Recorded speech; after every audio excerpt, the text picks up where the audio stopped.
You're listening to Alt Radio on the Thursday Night Show. I'm Steven Vrians, and with me today is Tom Wambeke. Hi, Tom. Hi, Steve. Nice to meet you again. Welcome to the show. The first question is, can you tell us a bit about yourself? Yes, of course. So I'm Tom Wambeke. I'm originally from the place where you are now located, from Belgium, from a small village close to Bruges. I always say Bruges because I live now in Italy. So if they ask me where you're from, I said Bruges because that's like a reference point. And I have been there, let's say, for the first parts of my life. But then when I started university, started to cross over all over the places in a very, let's say, global mood. And then finally ended up in Turin, where I'm here located.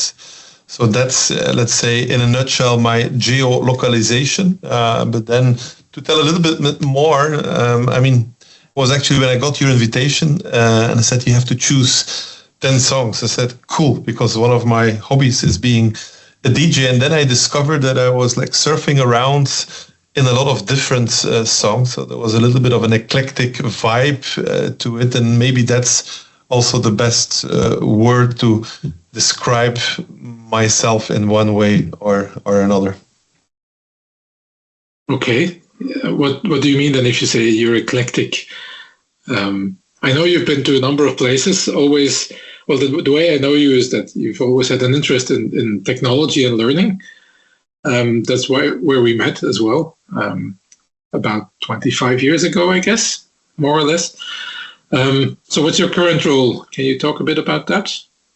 Yeah, I'm here. So the Chief of Learning Innovation at the International Training Center of the International Labour Organization, which is a specialized UN agency, who is basically a kind of a training campus. It looks looks almost like a university campus here in the north of Italy, close to the Po River, beautiful location. And there we're basically use the big word. We do capacity development for international constituents that come from all over the world. We actually have 182 countries that come and follow courses here, not only here in Turin, but also online, blended in all the different countries.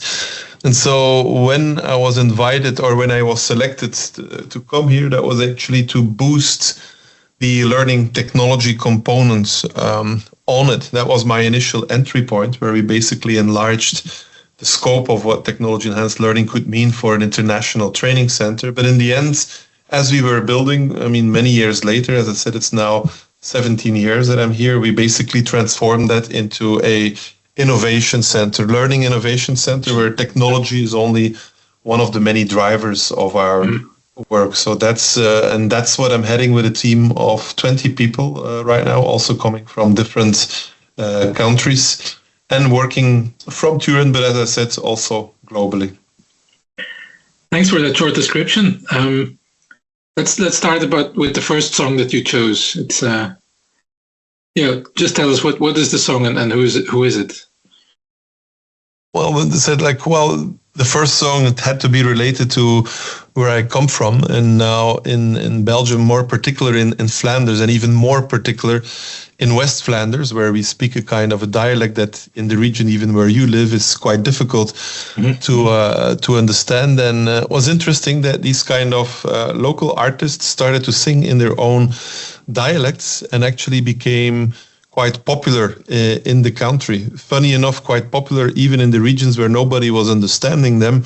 They were actually also, going on festivals. And the reason why being 17 years out of my own country, hearing my own dialect, well, that song is not completely my dialect because it's already a little bit more of a polished dialect. That Brihang is the young guy. He's the kind of, how would I call it, kind of a rapper poet of the sea in there. So it was a bit of a nostalgic choice. Sometimes when I look back to where I come from, nostalgia is always another place. But then also the creativity of doing something that, people would immediately say there's no future for, singing in your own local language, while basically he and a lot of other artists did so by creatively applying new perspectives on music. And I think, unfortunately, there's no international breakthrough, maybe just in the Netherlands, that could be off. But I think it has potential beyond language, thanks to the creativity of a whole new generation that is also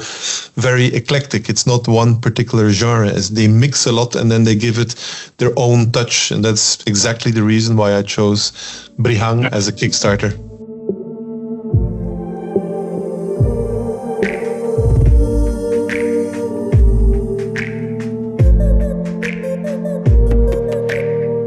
Er zit een steentje in mijn schoen, maar ik zit er al gewend aan. Het is daardoor dat ik te voel en dat ik besta.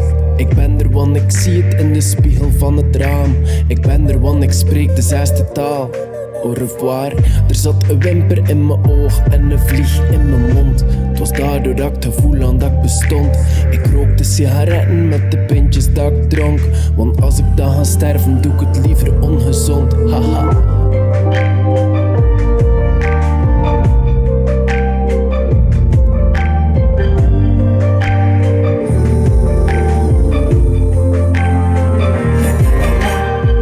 Zit een liedje in mijn kop, in de douche zing ik mee. Daardoor dat ik te voel en dat ik leef. Ik woon al heel mijn leven in het droomkasteel. Gewoon omdat ik de kamer met je deel. En het zijn er veel. Er zit een mug op de muur en ik kreeg hem niet geklopt. En het is toch weer het typisch, want ik moet morgen vroeg op. Je weet wat dat ze zeggen over toeval en het lot. Ik ben het bijna zeker, ja die mug is hot, haha.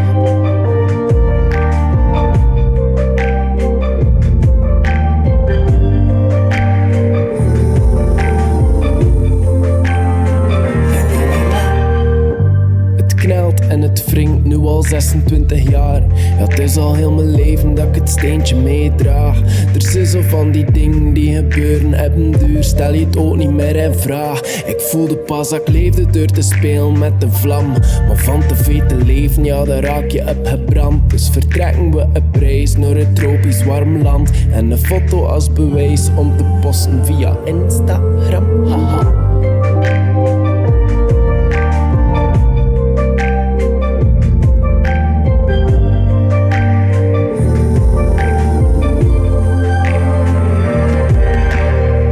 Er zit een splinter in mijn duim en kan een blijne op mijn hiel. Kun je dan een pilletje voor schrijven alsjeblieft? En ook voor mijn verdriet is er niks dat je kunt doen. Het zit verzekerd nog een. Er is niemand dat het ziet. Ai, ai, ai, maar ik voel het in mijn ziel. Ai, ai, ai, en hoeveel dat het piept is hoe dat je het vergelijkt of hoe dat je het bekijkt. Ai, ai, ai, er is niemand dat het ziet. Ai, ai, ai, maar ik voel het in mijn ziel. Ai, ai, ai, en hoeveel dat het pikt is hoe dat je het vergelijkt of hoe dat je het bekijkt. Ai, ai, ai, er is niemand dat het ziet. Ai, ai, ai, maar ik voel het in mijn ziel. Ai, ai, ai, en hoeveel dat het pikt is hoe dat je het vergelijkt of hoe dat je het bekijkt. Ai, ai, ai, er is niemand dat het ziet. Ai, ai, ai, maar ik voel het in mijn ziel. Ai, ai, ai, en hoeveel dat het pikt is hoe dat je het vergelijkt of hoe dat je het bekijkt. Ai, ai, ai.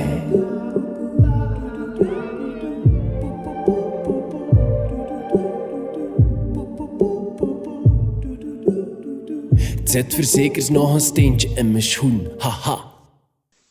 Looking back on your own education, let's start with compulsory education. How do you look back on that? What did you get out of it? What did it mean to you?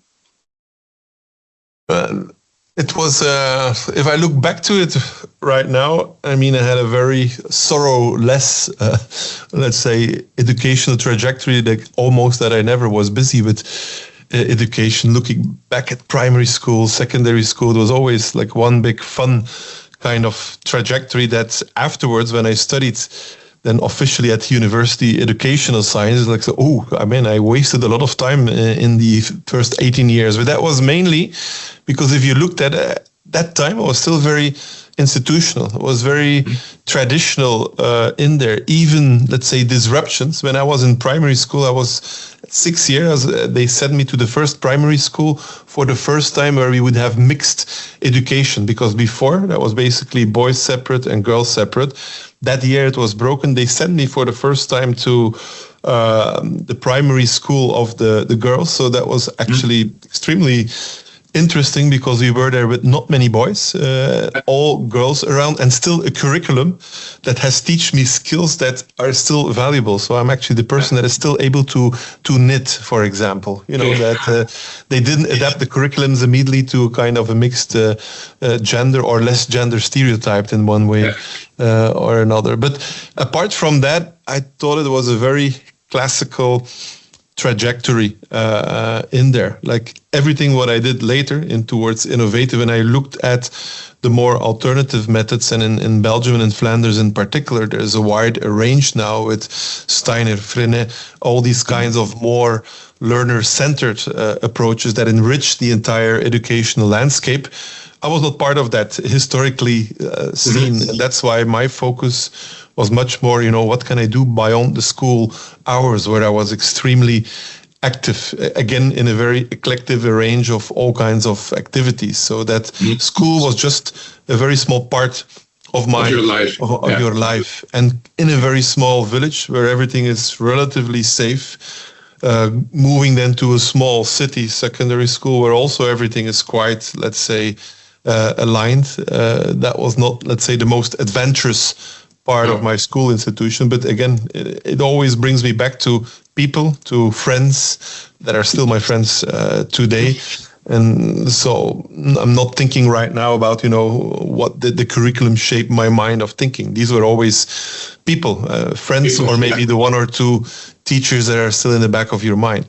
Mm-hmm. Okay. It's the second song you chose.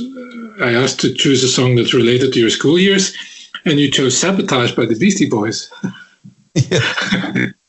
It's actually linked to a story, because if there's one thing exceptionally that happened in my secondary school, then that was that our Dutch teacher was very active in these kind of exchange programs. And we come from, it's like a Jesuit college, which is also extremely strict into that. Actually, at that time, again, there were less girls, because there was still a big boys' school with maybe two ladies in the classroom. And the Dutch teacher had the idea, let's do an exchange with an Italian school. So there were already some signals out there to land in Italy one day. By the way, in the house that I'm born with in my little village is located in the Italy street. And this is not a joke.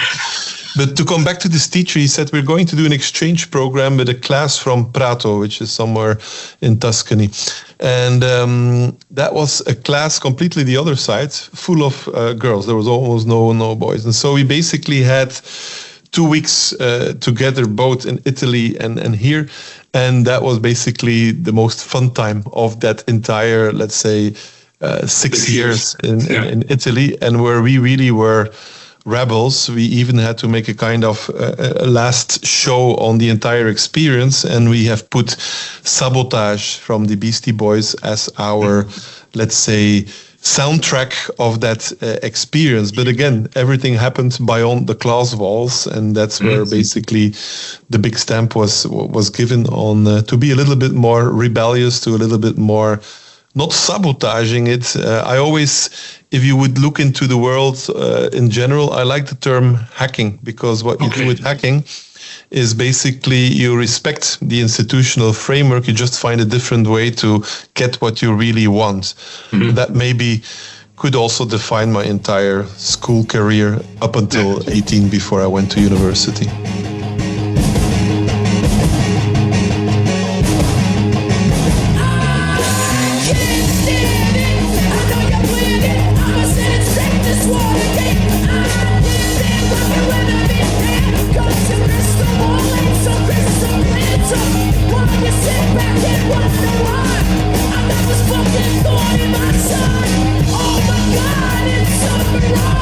I'm telling you, I'm sabotage.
You're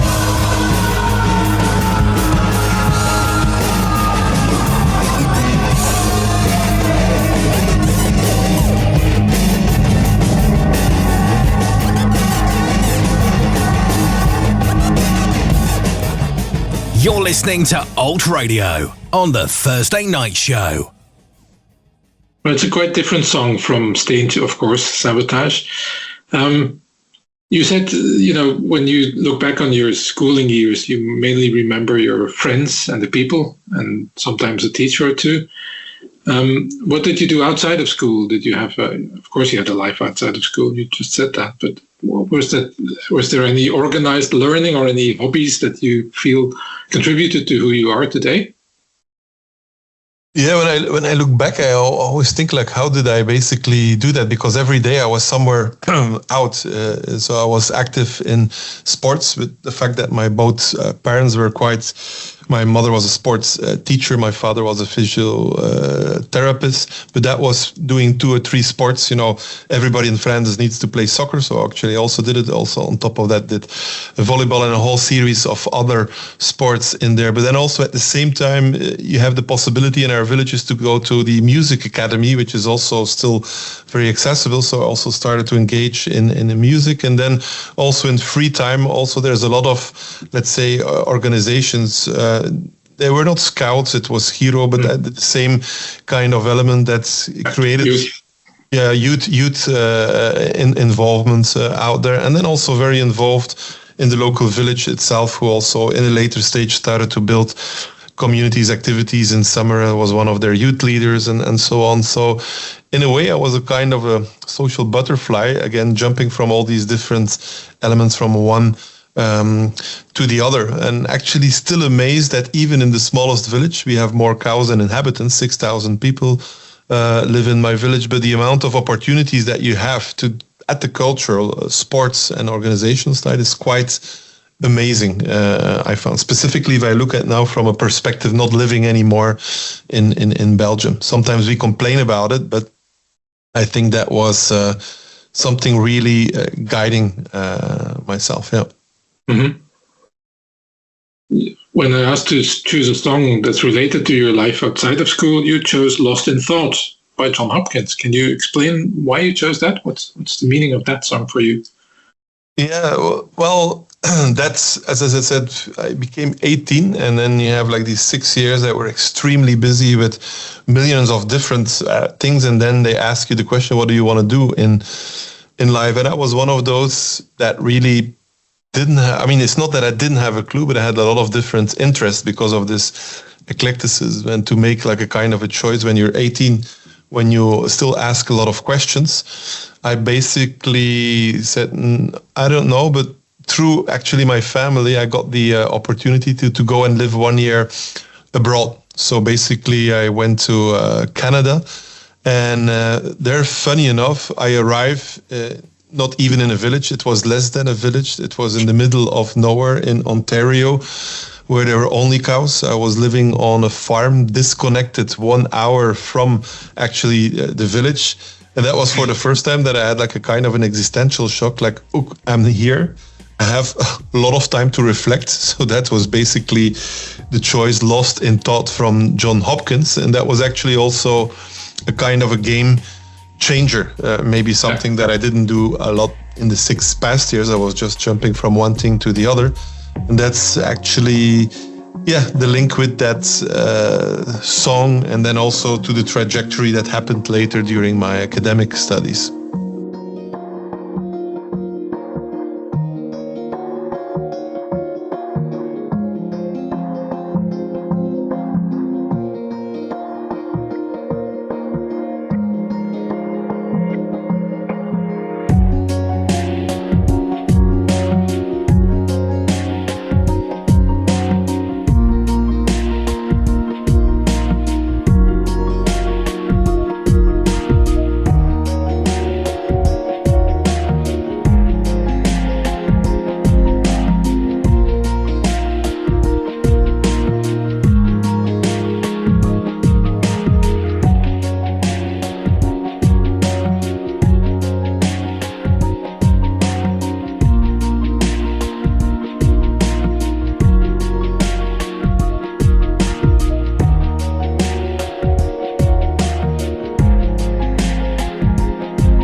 this was John Hopkins. I'm still interviewing or talking to Tom Mambeke from ITC ILO. Tom, you said, after secondary school, you went to Canada. Did you have any view of what you wanted to do later in life as a grown-up, if I can say it like that? No, I hardly know what I'm going to do the next day. But, at that time, you have some things that you liked, through my social activities. In the past, I like to, facilitate groups, do stuff together in a collaborative way with other people. So that was definitely something that said, yeah, you should do something with educational sciences, with pedagogy. So that was in the back of my mind. But then I also was interested in history. You have some other things. So that made me kind of confused. And so when I decided to go to Canada, I was there in a completely different school system, doing a kind of an OAC level, which is basically the year before you go to university. And I decided to take all the courses that almost did not exist in Belgium. So I had also, for example, legal things in secondary school that I didn't have. I studied photography and art, also didn't have that because that's all split up in different schools. So that gave me actually a lot of food for thought. And then with The Last Song in Mind, Lost in Thought, I also got completely engaged with philosophy in there. And that became one of the passions out there. So in the end, I said, okay, I made the final choice of I'll go for educational sciences. Like, that's something that I want to do, but it was never, this is really what I want to do. It only happened throughout my academic study that I became much more interested in philosophy, and then also started to completely gear my academic studies towards philosophy of education and philosophy in general. Yeah. I can hear you say, that year in Canada gave you such a broad outlook that was missing from secondary education, that kind of informed your choices later on. Yeah, definitely. And also the fact that going into the unexpected road or into a completely different setting made it for me later much more possible to make the necessary connections. I think if I would not have had that kind of different experience, it would not move me into that direction. And even then, studying, I was never like, is that the right study? That a few times I asked myself that question, but no, I was diving into it, but with a lot of different sidetracks. Philosophy was one of them. During my academic studies, I also continued to organize concerts and festivals with friends locally. And at one point, I already started to work at that one. I said, look, I'm now really into this. So I followed also a master in cultural management because I wanted to see, is there a possibility to that cultural scene to do it in a more professional way, and did the whole studies, but then afterwards decided not to go into that kind of professional track, but everything what I've learned would be easily transformed to what I'm doing right now. So also here, when I see learning as a kind of, I see it as an experience, and then a lot of the stuff that I learned through organizing these festivals and creating these kind of experiences brought it back also to the world of learning. And it's maybe not only eclecticism that, drives my own DNA, but also you're always in changing circumstances. So for me, it would have been extremely boring to be like when we started to know each other, I was into that. For me, then I got very passionate about technology at that time. And then I started to combine your passion for technology with learning. And that I did that for 5, 6, 7 years. It's still out there, that passion, but it went into many other, let's say, directions, because exclusively focusing on that one angle, that would be for me a bit too dangerous. Then you would go into a kind of an isolated zone, probably much more in-depth expertise in a thing, but maybe not having the possibility to connect it with the other domains that connect with human learning in general. So there was never a clear plan, let's put it that way, but there was always a kind of a drive to move into one specific, direction. I asked also for the fourth song to choose something that is related to your life plan.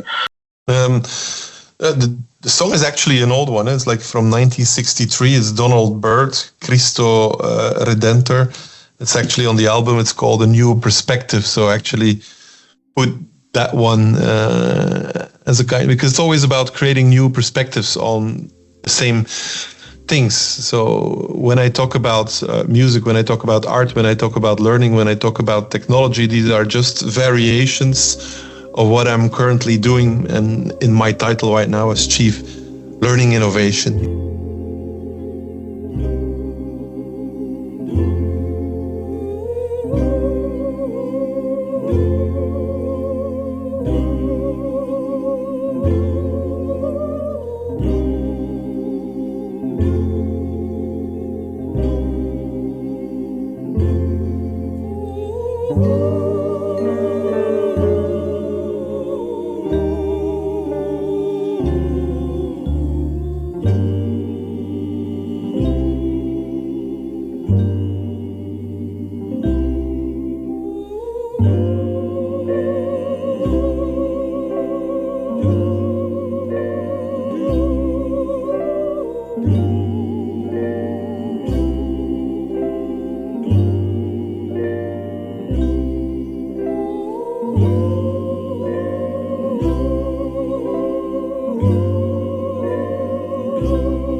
You're listening to Alt Radio on the Thursday Night Show.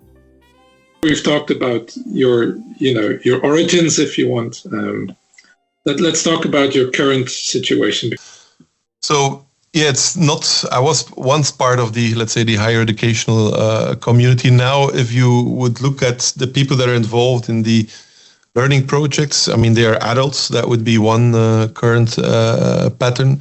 Most of them have a kind of a multiplier role in organizations, in institutions worldwide. It could be classic ones. It could be in labor unions, could be in governments, could be in employer organizations, could be in civil society.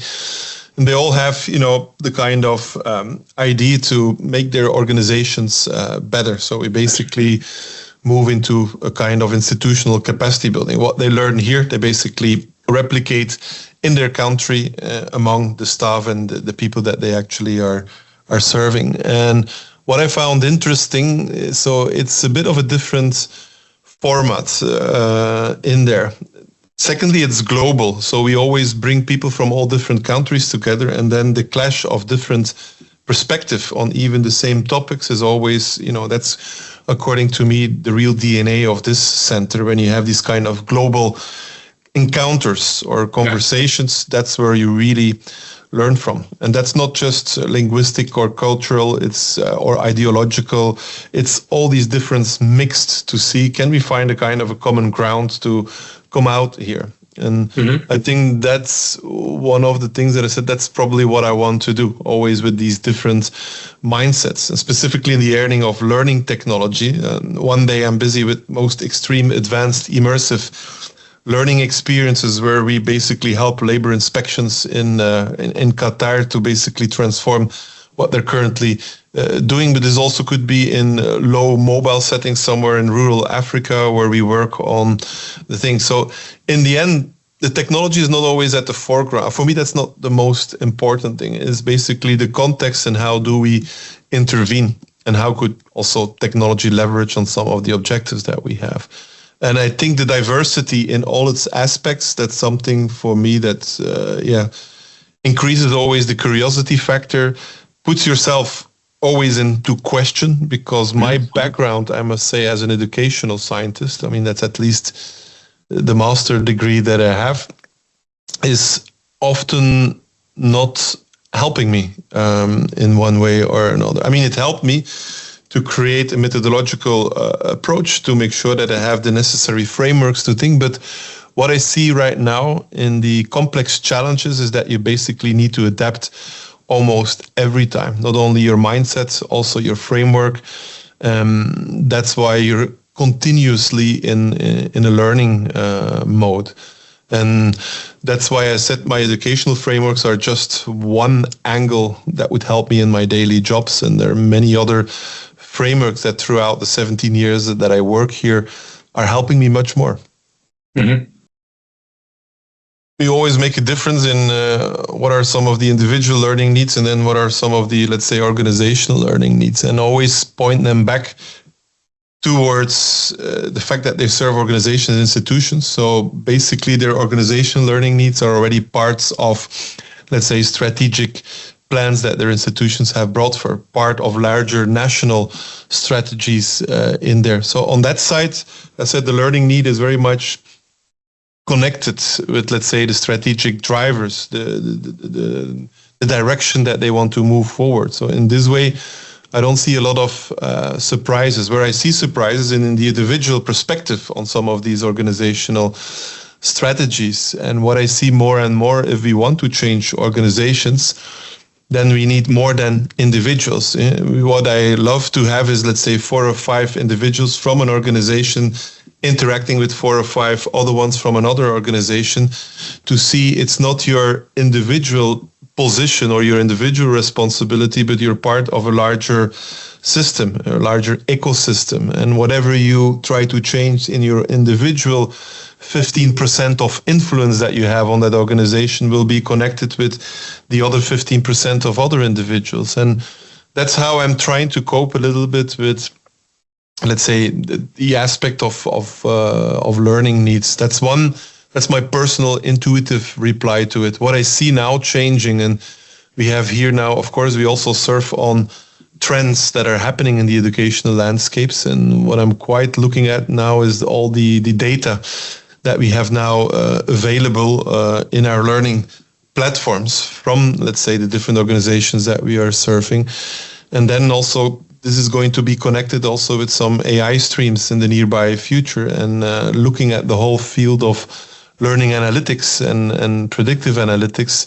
That's a second ear that I'm actually putting on here, because wherever we go, we are now asked to, you need to your decisions need to be based upon evidence. And where do you draw your evidence? From data, and not exclusively, because that's also why my second part is there. I think in order to work in our field, you need to understand really much the context in which we operate. And that's maybe the biggest challenge, because working in rural Bangladesh is completely different than working in Cape Town and some of the suburbs out there, or working in whatever, urban Manhattan. And that's always the kind of different thing. I'm never going to pretend that I understand, let's say, fully the context, but I like to immerse myself in their context and ask a lot of questions to confront the people with themselves. And that's already is one learning trigger that can help a lot also for themselves to understand their own needs. So most of the time I'm mirroring, basically. Yeah.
It's the Ateliers Nem from Alemayu Eschete, and actually it's so difficult to pronounce that kind of music.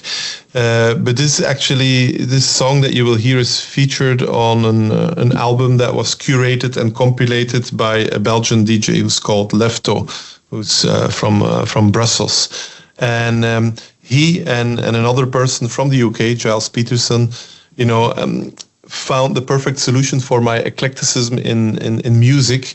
And that's where they go on to these kind of global sounds. And there's such a voyage that I could not imagine. From in every single country, you find these kind of new musical waves that are not just, we don't talk about folkloric or world music here. We really talk about very contemporary approaches in some of the new scenes. The one that I've chosen here is like a scene that I love a lot. That's the Ethio jazz scene. So every time I travel to Ethiopia and I'm in Addis Ababa, you go to one of these Ethio jazz bars, and that tradition is still, very much alive. And that's also how I'm, dealing with music these days. In whatever country I'm, the first thing that I'm going to do is go and visit a vinyl shop. And through the music, you learn so many different other stuff out there. And that's why the curation of Lefto, the Belgian DJ, brought me to this song. You're listening to Alt Radio on the Thursday Night Show.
That was the song Kui Yato by Clap Clap. Can you tell us a bit about that, Tom? It's coming from Clap Clap. It's going to bring you in some rhythmic vibes coming from Africa somewhere. The funny part of it, the DJ who's behind this he's an Italian DJ from Firenze. But did something, the rhythm, the beat is African in general, in terms of origins and everything, what you would explain to it. And what is also super interesting, that a lot of musicians, DJs and curators started to work with it and gave it, like, say, their own contemporary impressions out of it, because they use very old soundscapes from the past, from different tribes, from different things, and they made their own version out of it. You mentioned education and the future of education, and that's also one of the final topics I wanted to talk about. From your perspective within the ITC ILO, how do you look at future of education, future of learning? Let's put it like that. No, it's like that's always like also in the past conversation that we have had. Always, I mean, I work in institution, but I try to do non-institutional things. It has a reason, because if you would look at the old books, you remember J. Cross with his informal learning type of element, all the different theories that are out there that, you know, you learn probably more beyond, let's say, the formal hours that you have in your locked classroom. And there are many different modalities out there. I mean, that's known through most of the educational scientists out there. But for me, it's always the big question, where can you find that kind of moment of serendipity, I call it? You know, you basically found something what you exactly needed, but you were not looking for it. It happened at that moment, and that was like your little eureka moment. And it's these kind of defining moments that also, you know, give you the trigger to think differently, to do something new, to have a kind of a trust. So my big question for myself personally is, how can we, maybe paradoxically, how can we create more of these serendipity moments? I've transformed it into a concept that I call intentional serendipity, and maybe it can sound a little bit clashing, but for me is, can we create ecologies, learning ecologies, where we create the conditions in which these kind of serendipitous moments could happen more? I mean, you cannot order them, because otherwise they would come again into this kind of formal setting. But could we create, you know, a kind of an experiential environment where maybe these moments will happen more than in, you know, the formal settings that are still very much with a linear setup, with a traditional approach which brings you from set A to B. What we see a lot in the future of learning, that new approaches are also entering into the educational setting.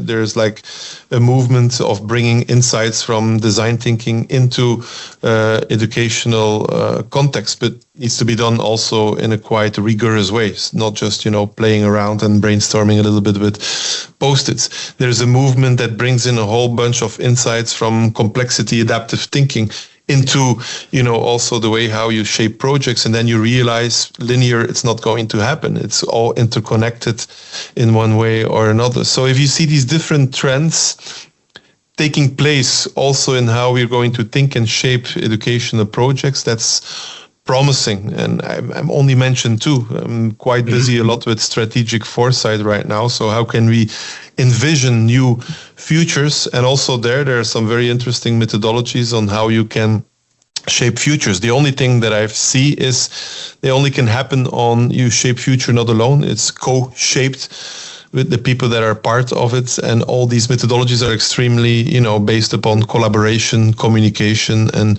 interaction, and done also in a very rigorous way. And I think if you engage in that way, you will see or envision futures that maybe you have not yet thought about. And that's maybe also linking it to, I mean, I put in a song as a learning technology. It might be a bit funny, but one of the songs that I gave to you was piles of useless tech. It was kind of a little, you know, ironic thing. Mm-hmm. I mean, originally I'm a learning technologist, but in the end, you know, in the light of my serendipity story, the technology becomes irrelevant on it, or it's at least not that what we are going to focus on.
You're listening to Alt Radio on the Thursday Night Show. Okay, Tom, final question and also the final song that you selected. What's your thoughts on the role of technology? For me, it's always when you look at technology in the way that you would look at any other complex problem, that will be linked then towards my last song, which is coming from a very interesting Belgian brother band, Solwax, which are also linked to too many DJs. And maybe that's also an answer to that question. Is it always binary? I think when we look at technologies, it's not, about the zeros and the ones. It's not about the bits and the bytes. But if we really look at it from a complex, let's say 360 degree angle, then I see an enormous potential into technology, as I've seen it accelerating with, digital technologies and alongside all the hype cycles. Here in my job, we were on the hype cycle 2 years ago. Everything was going to be the metaverse. We did super interesting projects on there, but they were not just, be part of the hype cycle. They needed to be quite a holistic vision to make something meaningful out of that, and it can really change things. We are really drastically changing stuff now in the training of soft skills, related to some of the things that we are doing that was before not possible.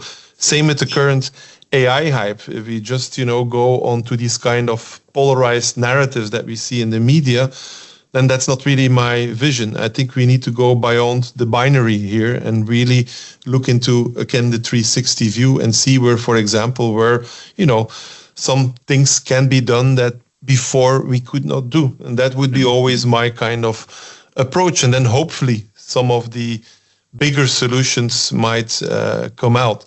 Anyway, I always still have the feeling that we're always a little bit behind. Even I consider myself as an early adopter into technology. And if I see how organizations are now catching up with AI, for example, that's for me a very old paradigm. It's been there for 20, 30 years. Yes. For me, the questions would be now on how would, as an educational technologist, address some more fundamental questions linked to the latest evolutions, linked to, for example, the whole rising of synthetic biology, or what would happen with the whole quantum mechanics discourse. Like, these would be for me very futuristic questions that now here and there you see some of the visionaries talk about it. But if I would say it to my own colleagues here, they would look, are you coming from Mars? While this is actually still happening. And that's maybe where we will have much more disruptive futuristic scenarios than all the other ones that I've seen, including with AI and metaverse, because they were basically a continuum of the current models that we are used to. And as you said, creating context where serendipity can happen. And if you stick to older paradigms, that's maybe more tricky. Okay, thank you, Tom, for this very interesting interview and interesting talk. Let's listen as a final song to Is It Always Binary by the Belgian band Solwax.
You're listening to Alt Radio on the Thursday Night Show.